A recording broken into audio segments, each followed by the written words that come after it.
حضرت کہنے لگے یارو تمہاری مرضی. شمس الدین تمش کی آواز گونجی, فرمایا جیسے انہوں نے کہا ویسے کیا جائے گا. 3 دن کے لیے عدالت برخاست کر دی جاتی ہے. چیم گوئیاں ہونے لگی, پھبتیاں کسی جانے لگی. تیسرے دن شام کا وعدہ تھا, چوتھے دن عدالت جانا تھا. قطب الدین بختیار کاکی کے پاس لوگ آ کے افسوس کرتے تو آپ بولتے نہیں. یہاں تو لوگ صفائیاں دیتے ہیں, بولتے نہیں. فرماتے یار میں گڈی تے ہاتھ ڈور سجن دے, وہ جنج رکھے, میں اونج ہی رہنا ہے, جیسے اس کی مرضی ویسے. جیڑیاں گڈیاں آپ پہ اڈیاں ہو نہ چڑھن اونچائیاں, وہی گڈیاں اونچیاں اڈیاں جڑیاں سائیاں آپ چڑھائیاں. فرمایا ٹھیک ہے جیسے وہ رکھے میں راضی ہوں. اللہ اکبر. تیسرے دن کی مغرب کا وعدہ تھا. جب مغرب کا سورج ڈوب گیا نا, بڑے قافلے اجمیر سے آئے پر معین الدین نہ آیا. وعدہ کیا تھا یار نے آؤں گا دن ڈھلے. وہ خواجہ غلام فرید صاحب رحمۃ اللہ تعالیٰ علیہ فرمایا کرتے تھے نا, کوا کھانے لگا آنکھیں تو کہنے لگے کاغا اے تن سارا ہی کھائیو, میرا چن چن کھائیو ماس, میرے 2 نین نہ کھائیو, مینو پیا ملن دی آس. نے کہا سارا کھا جا, آنکھیں چھوڑ دے. اس نے کہا تھا میں آؤں گا, انتظار لمبا ہو گیا ہے پر میری امید تو نہیں نہ ٹوٹی. مغرب کی اذان ہوئی تو لوگ کہنے لگے لو جی اب بس ہو گئی.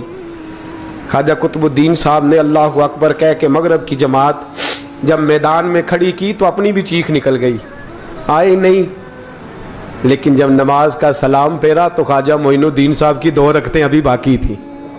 خواجہ صاحب پیچھے نماز پڑھ رہے ہیں, سلام پھیرا اور نماز کے بعد جب اٹھے نا تو خواجہ صاحب کے سینے کے سینہ لگا.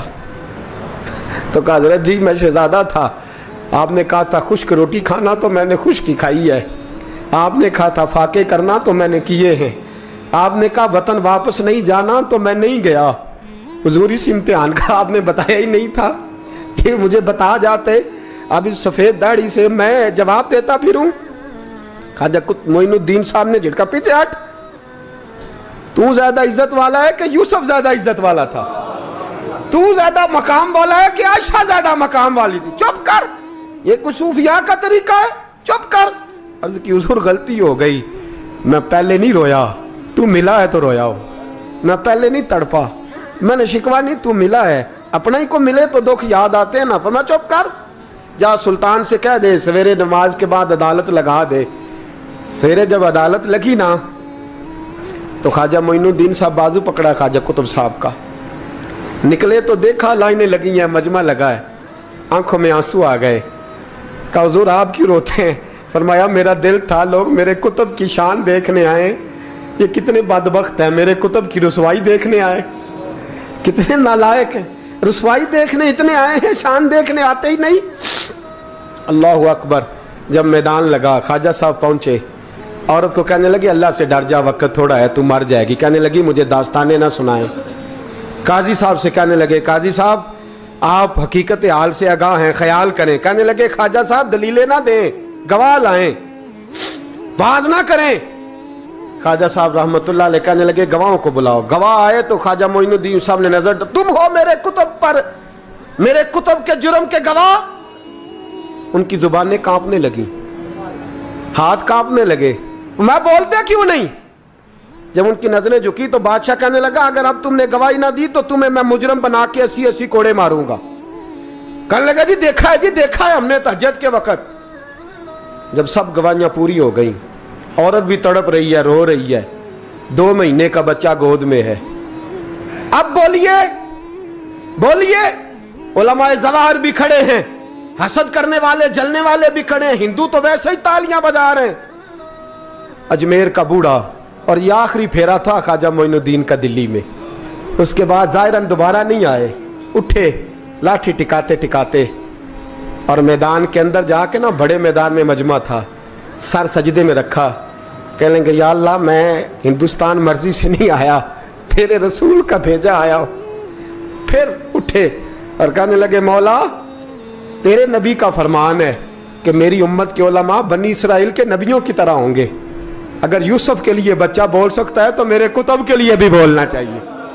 اگر یوسف علیہ السلام کے لیے بول سکتا ہے تو میرا قطب الدین بھی سچا ہے. اس کے لیے پھر اٹھے, اس بی بی کی طرف بڑھے. لوگ کہنے لگے نہ جانے اب کیا ہوگا. جب اجمیر کے بادشاہ نے، عطا رسول نے، ہند الولی نے، امام الاولیاء نے کپڑا کھینچا اور کہنے لگے وہ بچے تو جانتا ہے نا تیرا باپ کون ہے، 2 مہینے کا بچہ.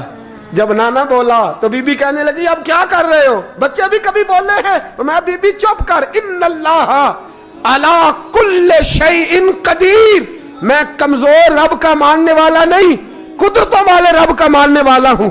وہ چاہے تو بچے بھی بولتے ہیں. قرآن کہتا ہے حضرت عیسیٰ بولے تھے انی عبداللہ آتانی الکتاب.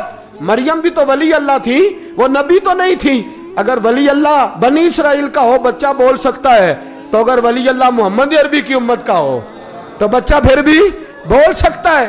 یوں کپڑا ہٹایا، بچہ بول.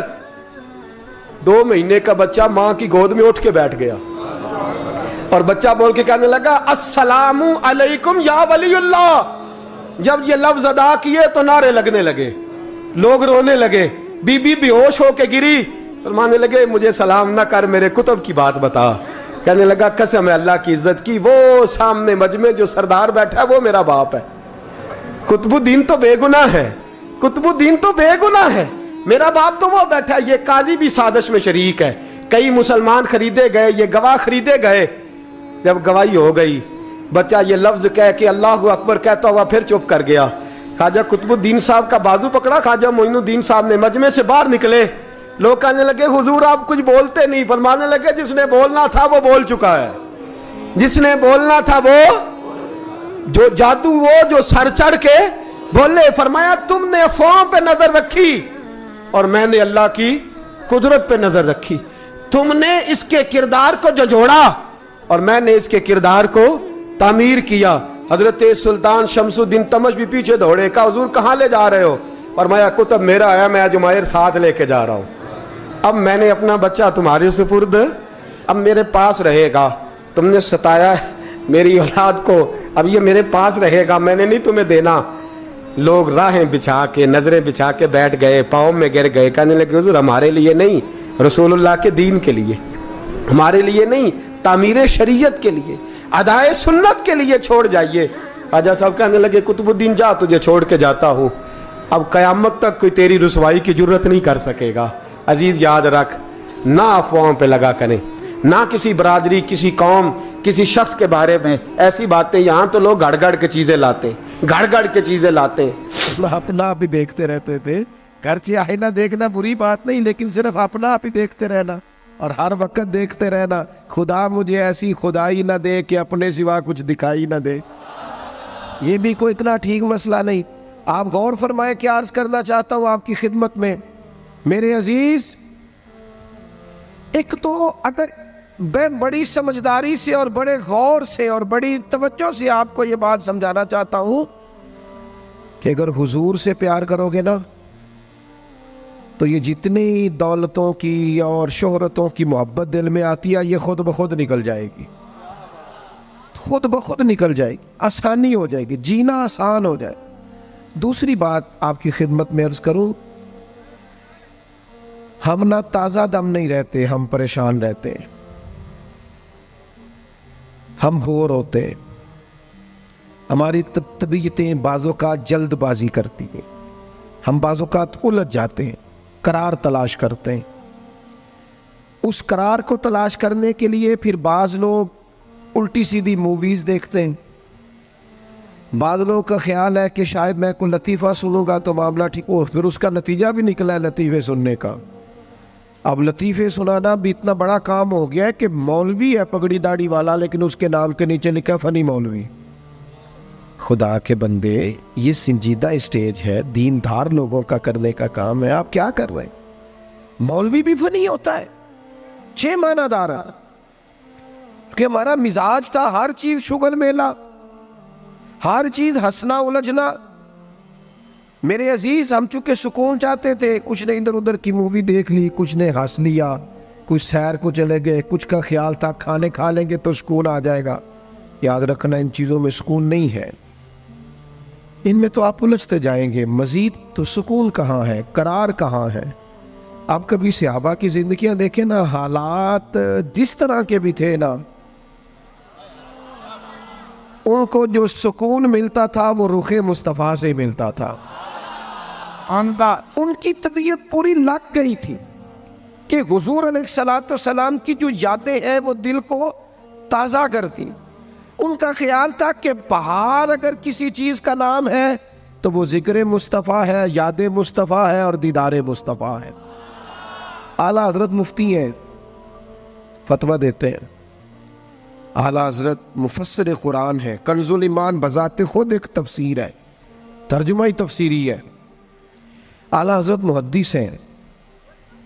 وہ جب احادیث مبارکہ کا حوالہ دیتے ہیں تو یوں لگتا ہے کہ جیسے بڑی گہری نظر ہے ان کی، راویان حدیث پر بھی، اصول پر بھی، اور حافظہ بھی مضبوط ہے حفظ حدیث کے لحاظ. ساری چیزیں ان کے پاس تھیں، لیکن وہ پتہ کیا کہتے تھے؟ کہتے تھے یہ جو میرا دل چمکدار ہے نا، اور یہ جو میری طبیعت ہلکی پھلکی ہے، اس کی وجہ یہ ہے کہ ان کی مہک نے دل کے غنچے کھلا دیے. یہ میں نہیں آپ کو تقریر سنا رہا، میں تو جذبات کا اظہار کر رہا ہوں. ان کی مہک نے دل کے غنچے کھلا دیے ہیں. تو کیوں غنچے کھلا دیے؟ کہتے میرے نبی کا کمال یہ ہے کہ وہ جس راہ چل دیے ہیں کوچے بسا دیے. وہ جس راہ بھی چل دیے ہیں کوچے، حضور پر تھوڑا گزر جائے تو کام ہو جاتا ہے. قرار، سکون، سارے دکھ مٹ جائیں گے اگر دل حضور سے لگا لو گے.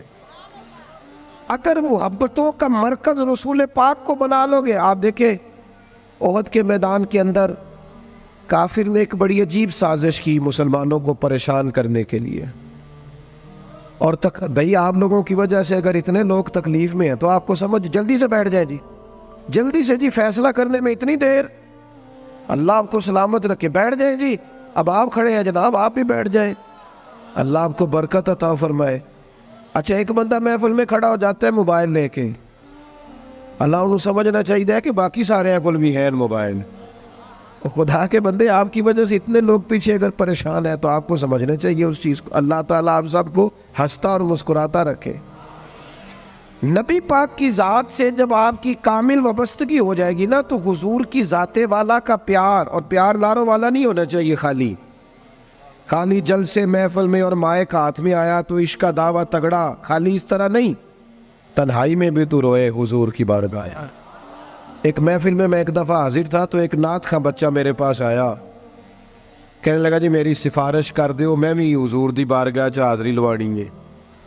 میں کہ پتر تو گھر جا کے پڑھ لے، اتنے بھی حاضری لگ جائے گی کہ 4000 بندہ چاہیے حاضری لوان لی. حضور کی بارگاہ میں تو جہاں بیٹھ کے بھی پڑھے حاضری لگ جاتی ہے. اس کے لیے کیا ساج سمر کے مجلس ہی فقط ہو تو حاضری لگتی ہے؟ یہ بھی اعلیٰ حاضری ہے، پر وہ تو واللہ وہ سن لیں گے اور فریاد کو پہنچیں گے ہم. بس اتنا تو ہو، کوئی فریاد کرے دل سے، تو بات تو دل سے کر. آپ کی جب کامل وابستگی حضور سے ہو جائے گی نا تو یہ غربتوں کا ڈر، یہ پریشانیاں، یہ آزمائشیں، ایک جگہ رونا نہیں رویا. حضرت بلال نے کبھی اپنی غریبی کا، ایک جگہ پریشان نہیں ہوئے کبھی حضرت سلمان فارسی کے میں پردیسی ہوں. ایک جگہ بھی کبھی جناب صہیب رومی کو تکلیف نہیں ہوئی. کیوں بلا؟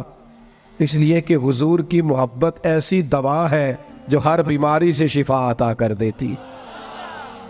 احد کے میدان میں کافروں نے ایک چال چلی تھی. ان کو پتا تھا کہ کون سی بات مسلمانوں کو زیادہ پریشان کر سکتی ہے. انہوں نے ایک افواہ پھیلا دی تھی کہ معاذ اللہ حضور کو شہید کر دیا گیا. اس کی وجہ سے شدید پریشان ہوئے صحابہ، اور جنگ کے جو نتائج برعکس آئے اس کی بڑی وجہ یہ افواہ بھی بنی. اب صحابہ بڑے پریشان تھے، حضور شہید ہو گئے. کچھ لوگ نا میدان احد سے جب واپس آ رہے تھے نا جنگ ختم ہونے کے بعد، ایک خاتون جا رہی تھی میدان جنگ کی جانب. عورتیں اپنے مزاج کے لحاظ سے کمزور ہوتی ہیں قلبی طور پر، اور بڑی خوبصورت بات لکھی ہے علماء نے، کہتے ہیں عورت کے دل میں درد زیادہ ہوتا ہے نا، پیار زیادہ ہوتا ہے، اور یہ جو وہ کمزور واقعہ ہوئی ہے اسے عیب نہ سمجھو. اسی لیے تو اللہ نے بچے کو پالنے کا ذمہ اس کا لگایا ہے کہ وہ شفقت زیادہ رکھتی ہے، محبت زیادہ رکھتی ہے، درد دل زیادہ رکھتی. اس لیے جس درد سے وہ بچے کو پال لیتی ہے نا. میرا بیٹا ایک دن گھر میں کچھ پکا ہوا تھا. اس کی اماں کہنے لگی کھانا کھاؤ, کہندا ہے میں نہیں کھانا. وہ دی اماں کہندی میں بڑا زور لایا, بڑی محنت کی, بڑی گرمی چ پکایا, اج تے ہی کھانا پڑا ہے. کہنے لگا میں نہیں کھانا, میں آرام سے کھانا کھا رہا ہوں. اب وہ ماں بیٹا بحث کر رہے ہیں. تھوڑی دیر گزر گئی تو مینوں کہندی تسی کیوں نہیں بول دے. میں کہا مینوں پتہ ہے کنے جیتنا ہے, تھوڑی دیر بعد کھلو جاؤ, مینوں پتہ ہے کنے جیتنا ہے. وہ بچہ اٹھ کے اندر چلا گیا, کہنے لگا میں نہیں کھاندا تسی کھاؤ. وہ پھر 5 منٹ لنگے تو وہ پکانا شروع کرتا جو بچہ کہہ رہے ہیں. تو میں کہا میں تو پتہ ہے نا نتیجہ کی ہے, تو اس بحث میں جانے کی ضرورت ہے. اس لیے کہ ماں اولاد کے سامنے ہمیشہ ہی ہار جاتی ہے. وہ اولاد کے سامنے جیت سکتی, وہ نہیں جیت سکتی نا. شفقت ایسی ہے. عورتیں مزاج کے لحاظ سے اللہ تعالیٰ نے نرمی دی ہوتی, اس کو عیب نہ جانا جائے. یہ اللہ تعالیٰ نے انہیں ودیت کی ہے چیز. تو خاتون جا رہی ہے میدان احد کی جانب, وہاں سے صحابہ آ رہے. تو خاتون پوچھتی ہے صحابہ سے حضور کا کیا حال ہے. تو ایک صحابی اپنے لہجے میں گویا کہنے لگے خبر مشکل ہے پر تجھے سنانی بھی ضروری ہے, اس جنگ میں تیرے بھائی کا انتقال ہو گیا ہے. بہن کے لیے اس سے بڑی بھی کوئی خبر ہوگی کہ بھائی کا انتقال ہو گیا. وہ خاتون نے یہ خبر سنی, انا للہ و انا الیہ راجعون پڑھا, آگے گزر گئی. اگلے صحابی سے جا کے پوچھتی ہے حضور کا کیا حال ہے, اور بے چین ہے, دوڑی جا رہی. یہ میری بات کو سمجھے آپ. کسی ایک جگہ جب آپ کی محبت کا غلبہ ہوتا ہے تو پھر بعض غم لگتے ہی نہیں. آپ کی کیفیت ہی اور ہوتی ہے زندگی گزارنے میں. آگے بڑھی, ایک اور صحابی ملے, ان سے پوچھتی ہے حضور کا کیا حال ہے. تو کہنے لگے میرے پاس تیرے لیے ایک بڑی سخت خبر ہے, تیرے شوہر کا انتقال ہو گیا.